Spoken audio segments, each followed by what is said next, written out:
jaringan. Membentuk jaringan. Kumpulan dari jaringan-jaringan tadi terbentuklah organ. Ada mata, ya, ada hati, ada hepar, ada jantung, lambung, hidung, dan lain-lain. Jadi dari sel A, B, C, D, dan lain-lain itu terbentuk jadi jaringan, dari jaringan terbentuk lagi organ. Dari organ namanya itu pasti ada sistem organ. Nah, sistem organ ini kumpulan dari organ-organ nantinya menjadi sistem organ. Ada sistemnya masing-masing tiap organ. Contoh, sistem secara fisiologisnya pernapasan sendiri, ya. Kalau kita napas kan ada sistemnya dari hidung dan lain-lain. Kita makan, pencernaan ada sendiri, itu sistem organ. Ekskresi sampai kita keluar buang air kecil, buang air besar, itu kan ada sistemnya. Nah, itu sistem organ namanya. Terbentuklah makhluk hidup setelah itu. Kalau sudah tersusun dari mulai sel, jaringan organ, hingga sistem organ, terbentuklah kita. Terbentuklah badan kita ini. Ya, terbentuklah sistem hidup yang lengkap, menjalankan proses biologis kehidupan. Manusia, hewan, tumbuhan, dan bakteri. Ya, manusia, hewan, tumbuhan, dan bakteri. Sekali lagi berarti sel, jaringan, organ, sistem organ, makhluk hidup. Sel, jaringan, organ, sistem organ, makhluk hidup. Ada 5 siklusnya.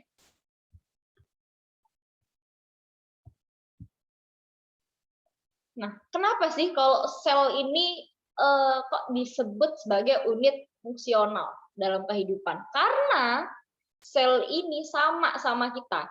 Sama kita. Bisa bernafas juga, memerlukan makanan dia. Proses metabolisme juga, ada reproduksinya juga. Sel juga dapat mati. Contoh sel juga dapat mati, misalnya ada sel jahat dalam tubuh kita. Contoh kanker.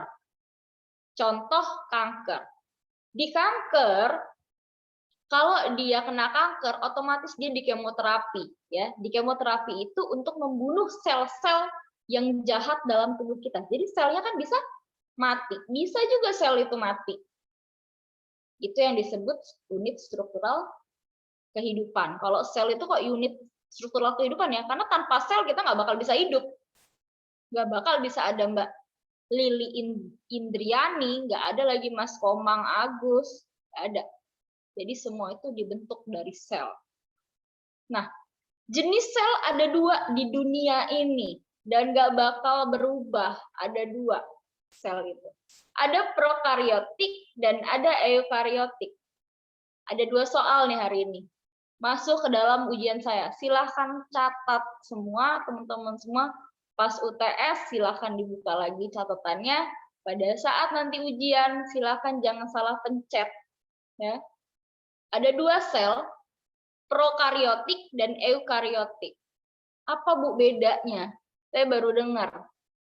Ya, misalnya, prokariotik dan eukariotik, kita masuk ke gambar. Saya lebih males kalau misalnya tulisan, saya lebih suka digambar biasanya. Dan soal saya biasanya saya mengeluarkan gambar ini. Nah, nanti di soal saya keluarkan gambar ini, silakan Anda jawabannya apa gitu ya. Ini sel prokariotik, ini sel prokariotik. Sel ini ya hanya untuk sel bakteri, hanya untuk sel bakteri. Bentuknya kapsul, ada flagellanya, berarti ini sel untuk bakteri. Ada flagelnya dia. Bentuknya kapsul, karena nanti kalian akan perdalam lagi di mikrobiologi. Kalau di TLM ada namanya mikrobiologi, dan itu struktur hidup dari si bakteri ini kalian pelajari. Kalau untuk secara biokimia, Anda paham dari sel dasarnya saja. Nah, gambar ini akan muncul di ujian kalian. Pertanyaannya gini. Berikut gambar di atas merupakan sel titik. Saya tanya, A. Prokariotik, B. Eukariotik, C. Sel nukleus, D. Sitoplasma. Jawabannya apa, Mbak Natasha Ananda? Jawabannya sel prokariotik, Bu. Good. Prokariotik. Jadi jangan salah, kalau prokariotik berarti dia bentukannya kapsul, ada flagelanya, itu sel bakteri. Prokariotik, cuma ada buat bakteri. Masuk ke dalam UTS saya. Jadi kalau Anda semua ingin mendapatkan nilai A, saya bantu semaksimal saya. Saya paling senang kalau mahasiswa dapat nilai A semua. Oke, kita masuk ke sini. Tadi kan kita sudah belajar kalau sel ada dua, prokariotik dan eukariotik. Kalau prokariotik dia hanya untuk bakteri, tapi kalau eukariotik dia untuk diri kita. Bu, kok kita disamain sama hewan? Nanti kita lihat bedanya. Nah, ini sel ini, kalau selnya bentukannya seperti bulat, tapi ada tengahnya kita pecah. Ini kalau di mikroskop ya, kita pecah tengahnya, keluarlah gambar ini. Ada sitoplasma, membran sel, nukleus, membran inti, dan lain-lain. Dalam segi bentuk sudah beda. Ya, tadi kalau prokariotik bentukannya apa? Kapsul. Dan ada flagelanya. Tapi kalau eukariotik, dia bentukannya seperti ini, seperti jaringan-jaringan manusia, sel-selnya. Ya. Jadi ini sel eukariotik untuk hewan, tumbuhan, jamur misalnya, ya. Terus amuba, parasit dan lain-lain. Jadi kalau prokariotik dia bakteri, tapi kalau eukariotik dia hewan, tumbuhan, jamur, dan parasit. Kita masuk sini, Bu, emang nggak beda ya antara tumbuhan dan hewan? Jelas beda, absolut beda. Nah, ini adalah pembedanya. Jadi kalau gambar ini muncul, ya, gambar ini muncul, udah 3 soal.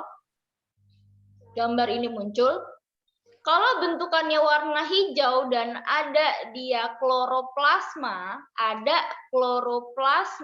artinya dia sel tumbuhan.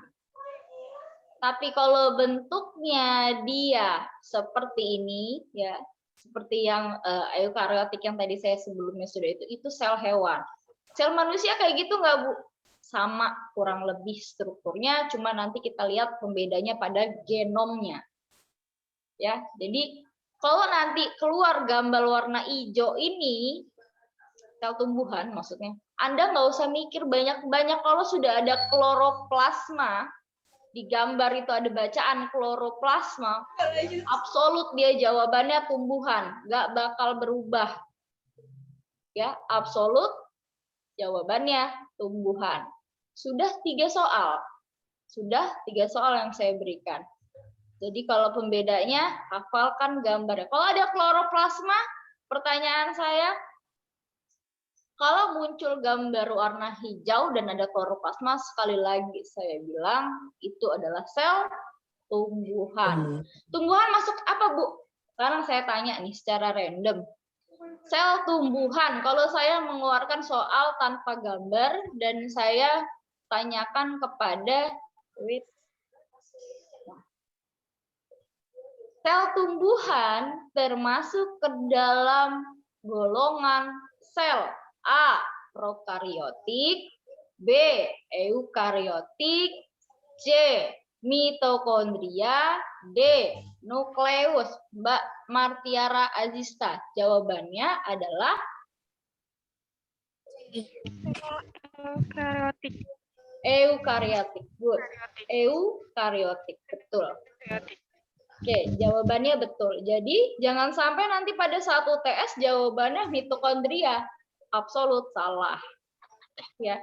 Di mata kuliah saya juga nilai keaktifan sebutkan nama. Ya, jika ada yang bertanya sebutkan nama plus NPM. Pada saat ujian Anda kurang, saya akan masukkan dari keaktifan Anda. Ya, saya bantu semaksimal mungkin untuk Anda mendapatkan nilai maksimal. Saya harap dapat nilai A semua. Nah, kita masuk di sini. Ini adalah sel manusia. So, lihat ya, sama. sama kayak sel hewan. Bedanya apa, Bu? Masa kita disamain dengan sel hewan sih? Kita lihat nanti di akhir. Nah, ini adalah perbedaan antara bakteri dan sel tumbuhan hewan. Nah, bedanya ya, kalau misalnya prokariotik, itu misalnya secara organisme pasti punyanya bakteri. Kalau eukariotik pasti punyanya tumbuhan dan hewan, protista, fungi atau jamur, dan lain-lain. Nah, kalau nukleusnya dari ukurannya beda ya. Kalau bakteri kan selnya kecil, otomatis dia ukuran cuma 1-5 mikrometer. Tapi kalau eukariotik kan besar, manusia aja besar, hewan besar, tumbuhan besar. Berarti dia sekitar 10-100 mikrometer. Ya, kalau nukleus atau inti selnya, kalau prokariotik di bakteri nggak ada nukleusnya. Tapi kalau di eukariotik dia ada nukleusnya. Kromosomnya kalau prokariotik dia tunggal, tapi kalau eukariotik dia banyak kromosomnya. Ya, kalau ini bisa dibaca sendiri. Nanti di Anfis juga Anda juga belajar nih. Nah, kalau bedanya sel tumbuhan dan sel hewan, ya, kalau saya kasih soal nggak bakal ribet-ribet nih. Nah, kalau sel tumbuhan dan sel hewan bedanya apa sih sebenarnya? Nah, kalau bentuk selnya, kalau sel hewan ini nanti bermacam-macam, bisa berubah bentuk. Jadi berubah bentuk itu intinya gini. Satu bisa jadi mamalia, ya, atau satu bisa jadi hewan darat, satu bisa jadi hewan laut, gitu kan? Banyak spesiesnya kan, ada spesies harimau, ada spesies burung dan lain-lain. Jadi banyak bisa berbentuk-bentuk. Bentuknya bisa berubah-berubah. Tapi kalau tumbuhan kaku ya tetap aja namanya tumbuhan itu pasti ada daun berwarna bentuknya kaku, jarang berubah bentuk ya begitulah. Bedanya itu tumbuhan sama hewan. Lagi-lagi ukurannya, kalau hewan dia kecil-kecil ya, tapi kalau tumbuhan itu kita potong sedikit aja, kita bawa ke mikroskop dia besar. Kita potong di bagian batang, kita bawa ke mikroskop dia besar. Tapi kalau ukuran sel, kita lihat kalau sel darah merah kita aja manusia kecil-kecil, ya. Jadi ukurannya itu kalau di hewan dia kecil, kalau di tumbuhan dia besar-besar. Kemudian elastisitasnya. Elastisitasnya kalau di hewan dia tinggi, tidak ada dinding selnya. Jadi dia nggak ada dinding selnya, nggak ada namanya di kayak tumbuhan. Kalau tumbuhan kan dia ada batangnya kan. Kalau kita pencet satu, udah keluar darahnya, udah ada selnya. Nah, gitu bedanya. Di hewan sama juga, kita cuma berdasarkan kulit. Ya. Berarti elastisitas jaringannya tinggi, kita bisa menggerakkan daripada sendi-sendi tubuh juga kan, elastisitasnya tinggi. Tapi kalau di tumbuhan rendah dia, jadi kaku dia, dan ada dinding selnya, Nah, di sini kita bedanya lagi nih. Kalau pembentukan spindle itu benang-benang kromosom. Benang-benang kromosom itu intinya, kalau misalnya, ini sama juga ya di manusia. Kalau di manusia, kalau di hewan, kita juga amfiastral. Amfiastral itu artinya, misalnya nih, dia ini kromosomnya tuh lagi mau berputar gitu ya, mencari X dan Y dan lain-lain. Itu sebenarnya tuh ada bulu-bulunya di dekat situ supaya dia rekat, supaya dia terbentuk jadi sel-sel itu.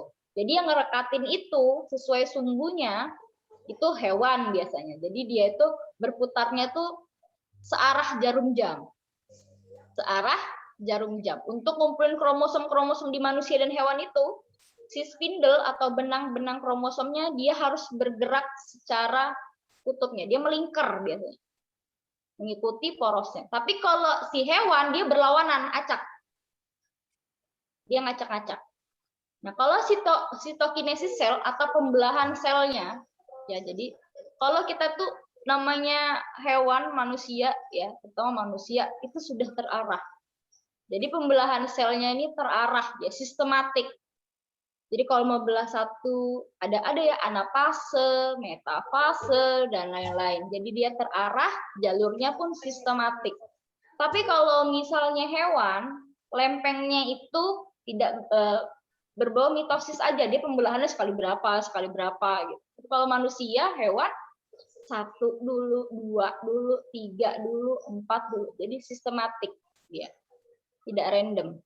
Nah, kalau ketahanan tekanannya, kalau hewan sama manusia lemah tanpa vakuola kontraktil. Vakuola kontraktil itu hewan, manusia tuh lemah kalau nggak ada yang ngatur asupan masuk dan keluar air di tubuh kita.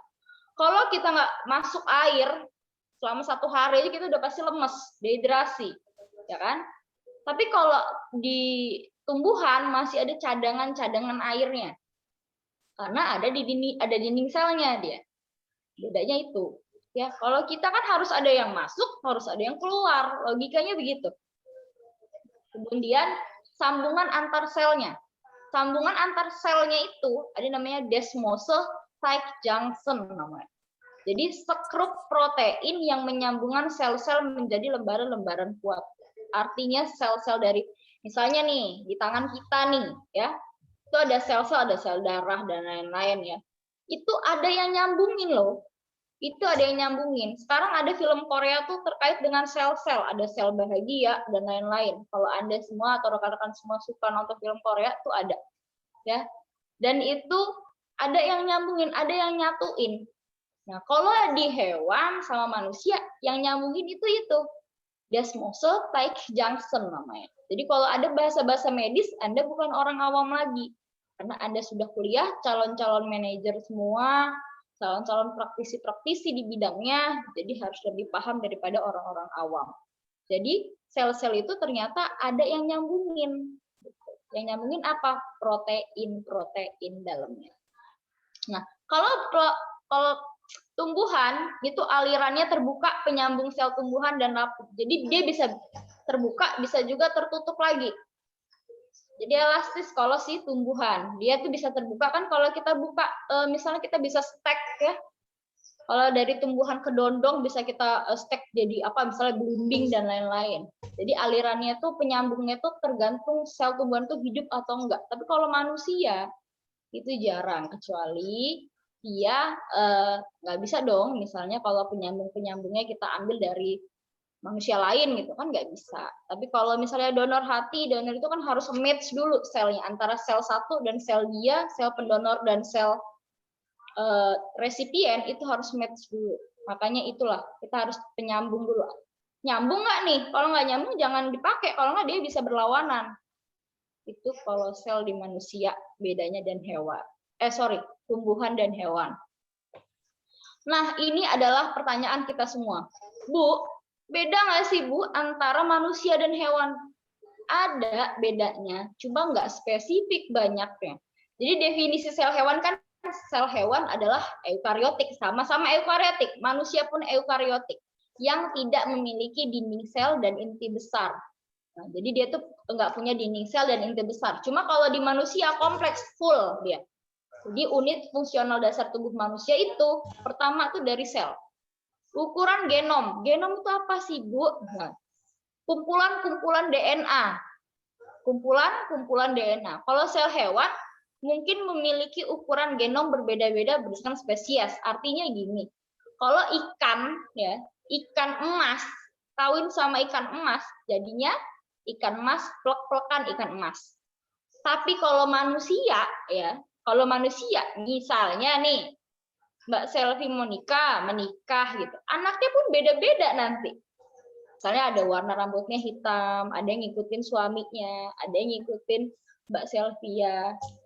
Itu bedanya. Tapi kalau hewan, sesuai spesiesnya deh. Sesuai spesiesnya. Nah, kalau di manusia lebih kompleks daripada hewan. Karena ada 3 miliar loh pasangan basanya. Tapi kalau jumlah gennya lebih banyak juga, ada 25.000 gen penyanyi protein. Makanya kalau kita punya anak tuh biasanya ada yang ikut gen bapaknya sedikit, ada yang ikut gen ibunya sedikit gitu kan. Jadi kompleks gitu. Jadi itu bedanya sel hewan dan sel manusia. Membentuknya apa? Kalau sel hewan dapat membentuk cacing, serangga, amfibi, reptil, binatang seperti mamalia dan lainnya. Kalau manusia, dia tetap manusia, nggak bisa dia berubah dengan yang lain-lain, itu nggak bisa. Spesiesnya kan cuma satu, manusia toh. Jadi itu bedanya. Jadi selnya tuh nggak bakal bisa berubah ya. Kalau manusia kawin sama manusia, jadinya manusia gitu. Masa jadinya yang lain kan nggak mungkin. Jadi bedanya itu antara sel hewan dan sel manusia. Kalau sel hewan itu mengikuti spesiesnya. Kalau sel manusia pasti itu membentuk manusia juga. Bedanya juga di genomnya. Kalau di genomnya di hewan, dia itu berdasarkan spesies. Kalau manusia itu ada beberapa DNA, ada 3 miliar di dalam tubuh kita ini DNA-nya. Jadi makanya matanya bisa belok, terus hidungnya mancung, dan lain-lain. Mungkin itu adalah gen dari bapak dan ibu kita dijadikan satu, yang match apa, jadilah anak kita. Gitu. Kalau manusia lebih kompleks lagi. Nah, kesimpulannya, kalau sel hewan mungkin memiliki genom sedikit berbeda, tergantung spesiesnya. Lagi-lagi, bedanya hewan tergantung spesiesnya. Tapi kalau manusia, ada 30.000, sedangkan dalam hewan tergantung pada spesiesnya. Nah, baik di sel hewan dan di sel manusia adalah sel eukariotik. Tumbuhan pun eukariotik. Nah ya, kalau di tanpa dinding sel dan vakuola besar itu sel hewan. Oleh karena itu, perbedaan utama antara sel hewan dan sel manusia adalah ukurannya dan komposisi genomnya. Komposisi DNA-nya udah beda. Ukuran selnya pun beda. Ya. Nah, ini adalah secara singkat, nanti Anda belajar biasanya di Anfis juga. Jadi saya hanya memaparkan sedikit saja. Kaitannya biokimia dan selnya apa sih? Ngapain sih Bu kita ini kuliah biokimia, kok yang kita bahas sel? Kok nggak nyambung? Ternyata nyambung ya. Jadi misalnya nanti Anda memeriksa terkait dengan lipid, lemak, karbohidrat, hormon, dan detoksikasi di dalam tubuh manusia. Nah, itu ada di sel ternyata. Di mana? Di retikulum endoplasmik namanya. Retikulum endoplasmik. Kalau di nukleus itu biasanya untuk kumpulan-kumpulan daripada kromosom. DNA itu semua ada di nukleus. Kalau ribosom itu biasanya kebutuhan-kebutuhan protein. Protein membran biasanya. Jadi kalau pertanyaan saya keluar misalnya, sebagai proses metabolisme dalam tubuh manusia itu dari mulai lipid, karbohidrat, hormon termasuk ke dalam sel. A. Nukleus, B. Ribosom, C. RE atau retikulum endoplasmik, C. Mitokondria, Mbak Dava Frilia. Jawabannya apa, Mbak? Oke, retikulum endoplasmik. Retikulum endoplasmik. Ya, jadi kalau proses metabolisme sel saya tadi udah bilang, jadi sel ini juga makan, bisa mengeluarkan juga buat energi kita. Jadi itu adalah kalau proses metabolisme tubuh kita itu diatur juga yang pertama di retikulum endoplasmik sel kita. Retikulum endoplasmik. Nah, ada aparatus Golgi. Ada juga lisosom. Ya, kalau lisosom ini biasanya fagositosis. Dia nih kalau di sel, misalnya Mbak Sally Viola ini luka ya, dia jatuh, misalnya naik sepeda jatuh. Lukanya tuh jadi koreng ya, dia ngoreng. Nah, dia tadinya terbuka kan, darahnya masih merah banget, tiba-tiba tertutup.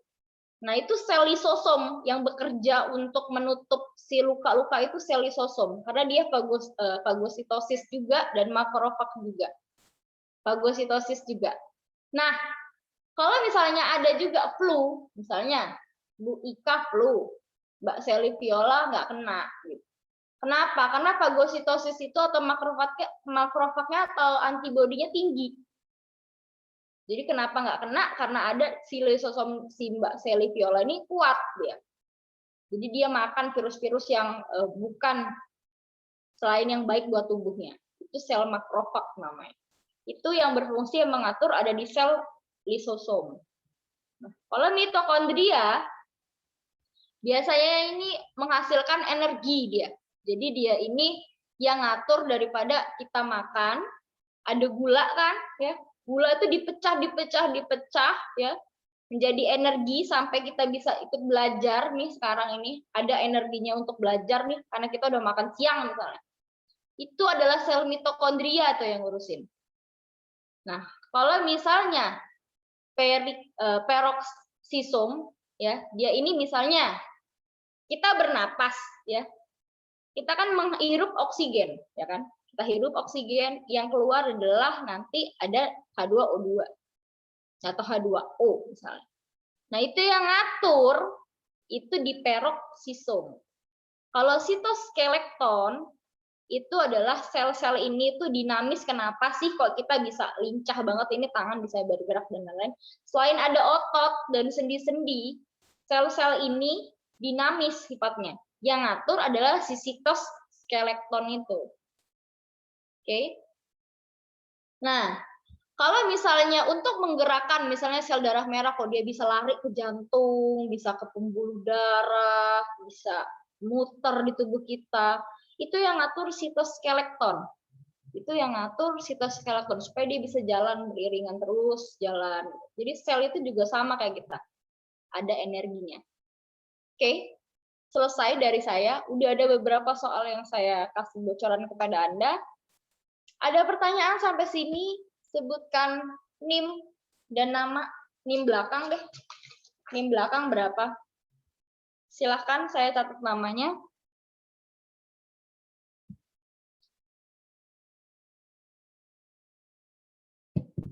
Ayo, ada? Oke, kalau nggak ada yang nanya, otomatis saya yang nanya. Mbak siapa ya? Mbak, wait. Saya tanya. Mbak Dea Azalia, Mbak. Kalau sel itu ada 2 tadi, apa aja ya, Mbak? Sel eukariotik dan prokariotik. Tuh, mantap jawabannya. Betul. Kalau bedanya antara sel bakteri dan sel hewan, ya, bedanya apa, Mbak Chandraningrum?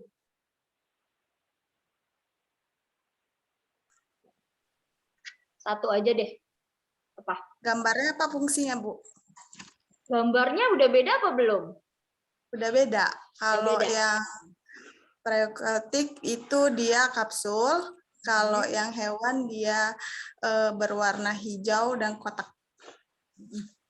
Oke, itu bukan hewan. Kalau misalnya gambarnya kotak berarti bukan hewan. Apa tuh? Tumbuhan. Tumbuhan. Dan kita masuk ke sini. Ada pertanyaan nggak? Seputar ini. Silahkan sebutkan nama dan NIM belakang.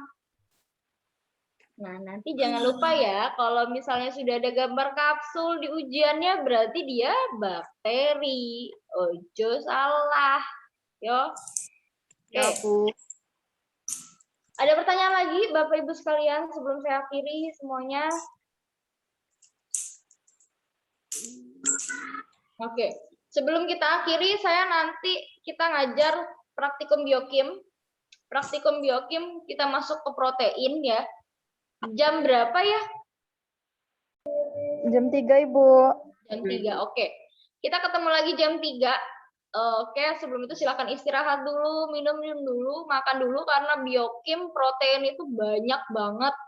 Ya, banyak banget. Sambil searching-searching, praktikum biokim itu di farmasi dan di TLM itu apa aja sih gitu ya. Oke, terima kasih semuanya. Selamat siang, selamat menjalani aktivitas. Mohon maaf kalau ada salah kata. Salam untuk keluarga.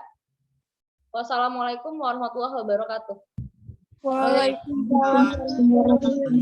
Terima kasih, Bu. Jangan lupa isi absen dari saya ya. Nanti saya share di sini. Wait sebentar, isi absen. Dari Mbak Vira sendiri, dari saya sendiri. Oke, ada di room chat ya. Silahkan isi dalam waktu 5 menit. Silahkan isi. Atau yang belum bisa mengisi, nanti jangan lupa diisi. Teman-teman yang lain dikabari. Oke, sambil mengisi saya izin live ya. Ya, Ibu. Terima kasih semuanya.